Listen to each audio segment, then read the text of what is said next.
Sa bahagi po ito mga kaibigan, ating muling kaharap at kapanaya mga ipinagmamalaki ng PNP, ang isa sa pinakamahusay na Provincial Director ng lalawigan ng Aurora, ng Provincial Police Office ng Aurora. Wala po iba mga kaibigan kundi si Provincial Director Police Colonel Robert L. Pitate. Sir, mapagpalang araw, kumusta kayong muli? Sir, mapapalang araw po sa inyo, Sir Romel, Sir Henry, at ito, maayos naman tayo at nasa magandang pangangatawan. Pasalamat tayo sa ating Panginoon at binigyan tayo ng maayos na pangangatawan. Again, Sir Romel, yes, sir. magandang umaga sa lahat ng iyong tagapanood at tagapakinig sa iyong programa. Again, magandang umaga po. Sir, kumusta ang nakalipas na ilang linggo nating di pagkikita o ilang araw ay balita namin, napakaraming naganap, marami kayong pinagkaabalahan, maging sa region ay talagang ang inyong kabisihan ay talagang hindi mapapantayan. Yes po, Sir Romel.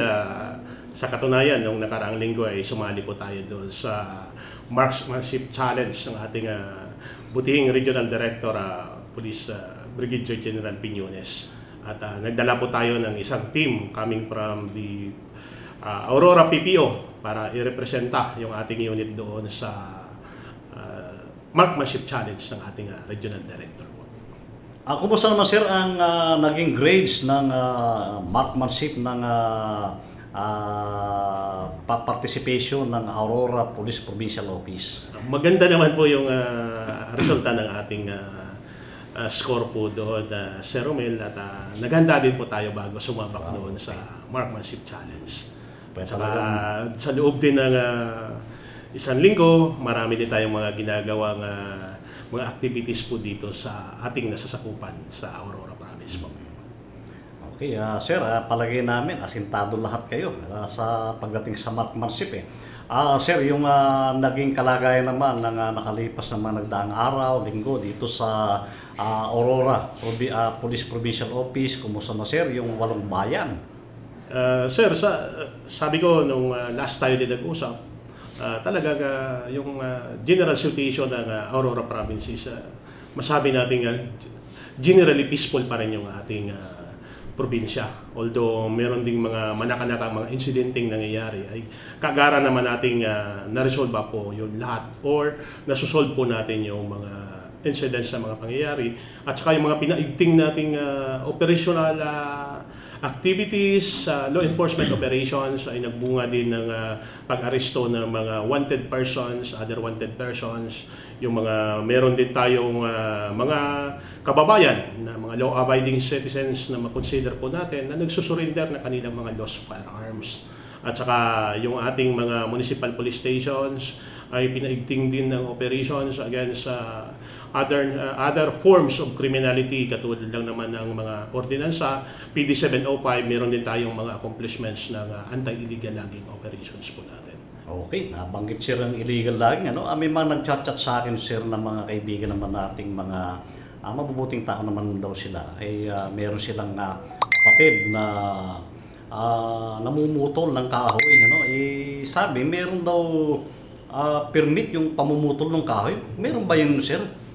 Sir, sa katunayan sir, yung nag-coordinate din po tayo, gumawa tayo mga coordinations doon sa ating PENRO, yung nag-issue din ng permit yung PENRO natin po, pero doon lang sa mga private land, yung kanilang itinanim talaga ay nagbibigay naman ng permiso yung ating PENRO doon sa kanilang mga itinanim. Pero pag yung mga sa forested area natin, covered ng reservation areas natin, talagang walang permiso kung ini-issue yung ating PENRO po doon, Sir Romel. Okay, yan ang nililiwanag natin sir. Kasi nung marinig ko yung nagbibigay ng permit ng PENRO, siguro, yung tama sir sa inyo, nasabing nabanggit na sa private, kung puno mo ito ay may permit, pero babayaran mo rin ito ng 800 yata, isang puno. At yung talagang forestry na public land, hindi naman nila pag-aari lupa, doon sila namutol, yun ang talagang very illegal sir. Yes, sir. Yung tama po yun, Sir Romel. Talagang illegal po yun. At saka, yung ma-consider natin na mga hardwood doon na talagang sa unang tingin mo pa lang ay talagang hindi naman talaga homegrown na mga ano yon, mga kahoy, no? Na besides doon sa sinasabi ko na private land siya, kailangan mo pa rin talagang kumuha ng mga permiso doon. Katulad na kung i-transport mo yon, iba pa rin yung permit to cut, iba pa rin yung permit to transport ng logs. Yun yung mga dapat na i-secure ng ating mga kababayan na nagmamay-ari ng private land at saka mayroon silang tanim na sariling kahoy po doon sa kanilang titled property. Kailangan nilang kumuha ng permit to cut at saka permit to transport ng mga forest products galing sa kanilang mga titled properties. So maliwanag sir, yung inyong nahuling mga tabla ay number 1 ay hindi private land at as a public hindi siya private kundi public land siya at illegal talaga, wala itong kaukulang permit at ito ay tangkalang ipuslit, kaya ito ay tama lang nahulin siya. Yes po, Sir Romel. Tama po yung sinasabi po ninyo. At doon pa lang sa pag-apprehend ng ating mga operatiba, kasama na rin yung ating PENRO doon, yung kanilang personnel, ay doon pa lang sa pag-transport ng mga logs na yon, yung mga forest product, ay talagang wala na silang permiso doon. So, illegal transport of the forest product, yung mga logs, at saka yung permit, yun yung mga violations sila under Presidential Decree 705 po. So mula sir na manungkulang kayo ay ilan na yung nahuhuli natin mga sangkot sa illegal logging? Medyo marami-rami na rin po, Sir Mel, sa almost 2 months ko na rin pananatili dito as Provincial Director ng Aurora PPO. Meron na rin tayong mga nahuli in northern part, southern part at saka central part ng Aurora. Mostly doon sa north sa Kasiguran.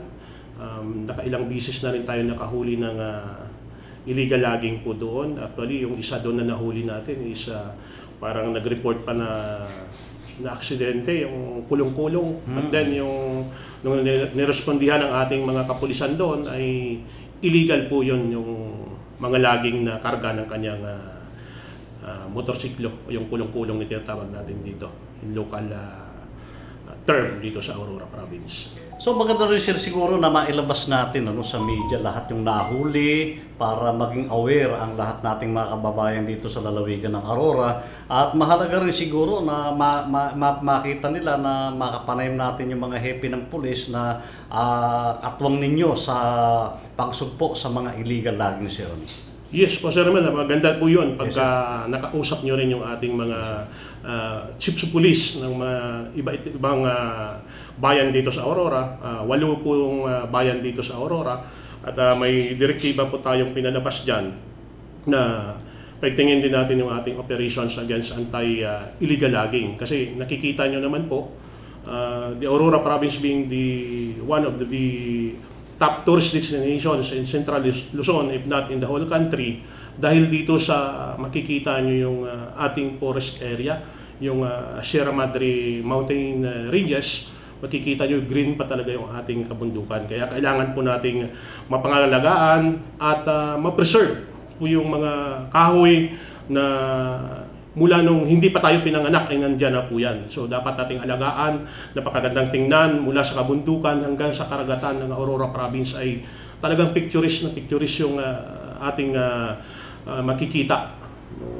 Green, very green pa talaga yung ating kabundukan. So nung una akong araw dito, pag upo ko, sabi ko kailangan nating pangalagaan itong nature na pinrovide ng ating God Almighty. Kailangan nating ma-preserve in accordance doon sa existing laws na dapat nating implement and in coordination also doon sa mga concerned agencies, lalo na yung ating PENRO, yung mga SENRO, yung MENRO natin, kasi meron namang mga satellite offices yung ating PENRO doon sa iba't ibang bayan dito sa province of Aurora.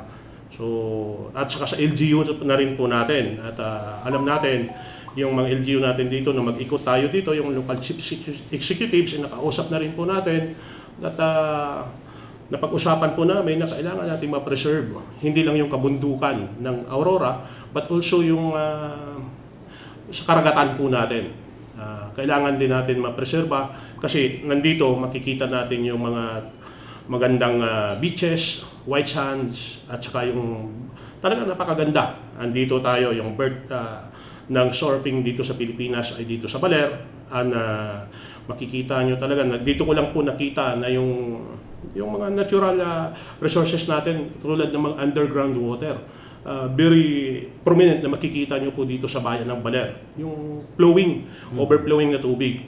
At nangyayari po yan dahil dito sa ating kabundukan na makapal pa yung mga kakahuyan natin dyan. So kailangan natin ma-preserve at patuloy na ma-enjoy ng ating mga kababayan po dito sa Aurora kung ano yung binigay, God-given gift sa atin, lalo na dito sa bayan ng Baler, na which is abundant yung underground water supply dito. Kasi nagpo-flowing. Ang katunayan, dito sa loob ng aming kampo, may flowing po kami dito na yung source of water namin ay flowing. And yun ay dahil dito sa na-preserve pa natin yung kabundukan ng Aurora. Okay sir, may tanong tayong natanggap. Tinatanong nila, ano raw ba yung punishment by law pagka nahuli sa pag-illegal logging isang tao, ilang buwan ang kulong nito, paano ang kanyang parusa? Depende naman po yun, Sir Romel, doon sa ipapile na kaso natin. Yung sabi ko nga kanina, yung illegal transport, yung illegal cutting, yung walang permiso ng pagkakat, at saka mas mabigat po yung kaso pagka yung mga kahoy na talagang pinutol ay yung considered na natin na mga endemic na siya, o yung talagang pinipreserve na, yung mga hardwood na hindi mo na makikita sa ibang lugar ay dito lang. At mas may kabigatan po yung parusa po noon. At hindi ko lang ma-determine exactly kung ano yung mga depende sa appreciation ng ating court na pag-file ng kaso po doon, Sir Romel. Sige sir, siguro sa Penro ay o Menro o Senro ay makukuha natin ng details sir niyan. Nabanggit nyo sir itong ating karagatan, balitado ang surfing. Meron bang mga nagiging insidente ngayon na involve ang PNP dito sa karagatan natin? Like halimbawa, yung mga may nalulunod ba, may napapahamak ba ng surfing o yung sa mga kaguluhan? As of now, Sir Romel, sa awa ng Panginoon, wala pa naman tayong talagang masasabi natin na yung mga balitang nalulunod pa sa ngayon. Sana wag naman, dahil parating na rin po yung bare months, which is considered na rin natin na peak season dito sa Baler area, kasi dito na po magsisimula yung mga surfing activities. And this coming October, November ay parang mayroong isang malaking activity dito related to surfing na gaganapin po dito sa Baler. Yung sa ibang bahagi naman ng ating probinsya, ay talagang yung PCR activities ng ating mga kapulisan po doon ay binibigyang pansin din yung makipag-usap, makipag-coordinate doon sa mga PCR posts natin. O itong mga kababayan nating nakatira doon o yung hanap buhay nila ay nasa karagatan. At nagkakandak din ng mga information dissemination, information drives, yung ating mga kapulisan po sa iba't ibang bayan na nasasakupan po natin. At kinakausap ang kalagayan po ng mga kababayan nating yung hanap buhay ay dependent din po sa karagatan. So as of now, Sir Romel, maganda pa naman yung natin. So far, wala namang mga major na insidente na related sa ating karagatan yung nangyayari dito sa Aurora. At ipagdasal po natin, patuloy ipagdasal po natin sa Panginoon na maging tuloy-tuloy lang po ito, magiging smooth lang po tayo, at yung para hindi naman mahamper yung pamumuhay o yung source of income ng ating mga kababayan na dependent yung pamumuhay nila sa karagatan. Okay, may tinanggap tayong tanong dito, sir, kumusta raw yung bicycle patrolling nyo? Parang maganda raw ito. Pwede raw ba nilang makita yung mga pictures ng mga bawat munisipyo na nagba-bicycle patrol? At ano yung update sa bawat bayan, sir, ng bicycle patrol ninyo? Maganda po yun, Sir Romel. Actually, pag nandito po, talagang tayo po yung nagli-lead ng bicycle patrolling po natin dito sa central part ng Aurora. Minsan umaabot po kami ng Dipakulaw, Maria Aurora, San Luis. But most of the time ay iniikot po namin dito yung mga tourist destinations within Baler area hanggang doon sa Maria Aurora. May Baliti trip po tayo doon. And Meron tayong almost 2 teams na nandito at kung gusto nyo pong makita ay subaybayan nyo lang po yung FB page ng ating Tourist Police Unit, Aurora Tourist Police Unit FB page at saka yung PIIO Aurora PPO. And hindi lang po natin ginaganap po yung bicycle patrolling dito sa Central Aurora, bagkus nandun din sa Dingalan. Meron po tayong bicycle at pasalamat po tayo kay Mayor Taay, ang Chief Executive ng Dingalan, na nag-donate po ng 4 na bisikleta na nagagamit din ng ating Tourist Police Unit deployed in Dingalan area. And in-encourage din po natin yung ating mga unit commanders na kung sakasakaling pwede rin nilang gayahin o i-replicate doon sa kanilang mga munisipyo yung ating ginagawang bicycle patrolling. So as of now, Sir Romel, yung gumaganap lang ng bicycle patrolling natin, motorcycle patrolling natin ay ang ating Tourist Police Unit, which is may na-deploy po tayo doon sa Dipakulaw, particularly in Dinadyawan area. Kasi yun din yung isang lugar dito sa Aurora Province na dinadayo ng ating mga turista kasi napakaganda po ng mga beaches po doon sa Dinadyawan. White sand siya. At saka naman doon sa Dingalan at yung mga neighboring provinces coming from Nueva Ecija, yung Cabanatuan City ay pumupunta po sa Dingalan dahil picturesque yung lugar po doon sa Dingalan at makonsider po nating parang sinasabi nilang Batanes of the East yung Dingalan. And yung mga kababayan po naman nating galing ng Region 2, particularly from Quirino Province, ay bumababa din dito sa Dinadyawan. At in-enjoy din po yung white beaches dyan sa Dinadyawan area. So yun lang po yung mga Tourist Police Unit natin na deployment at tuloy-tuloy po yung pagkandak ng bicycle patrolling sa mga areas po na yun, Sir Romel. Okay, napakarami natin na pag-uusapan na sir, pero marami pang tanong at marami pang gustong pag-usapan. Siguro pahabol ko na lang sir ito. Sige ba? Alam ko naman sir na kayo ay very busy din. Yun daw bang bicycle patrolling ng PPO at ng Baler Municipal Police Station, pinagsanib ba ito? Ilan yung bicycle patrol ng Baler MPS at ilan naman yung sa PPO? Actually sir, dito sir, binuo lang po natin, TPO lang muna po natin PPO lang. So, yung sir, Tourist Police Unit po natin. Police Unit kasi yung pinaka-aim po natin dyan, iikutan ng ating Tourist Police Unit personnel yung mga tourist destinations at mga designated post nila within Baler Bay at yung mga iba't ibang tourist destinations within Central Aurora. So meron tayong 12 bicycles plus augmented naman ng mga personal bicycles. So maabot po tayo ng mga 16 bicycles yung nandito sa Central Aurora na nag-ooperate. At yung nagpapatrolya tuwing umaga dyan ay composed ng Tourist Police Unit personnel at saka yung personnel din natin coming from the provincial headquarters. And yung sinasabi ko kanina, mayroon din tayong bicycle patrollers doon sa Dingalan Municipal Police Station. Yun. Opo. Okay sir, baka sir naman meron naman akong hindi pa na itatanong at alam ko naman marami pa akong dapat itanong, nakarapat dapat namang malaman pa ng ating kababayan na mula sa inyong opisina ay nasa yung muli sir ang pagkakataon.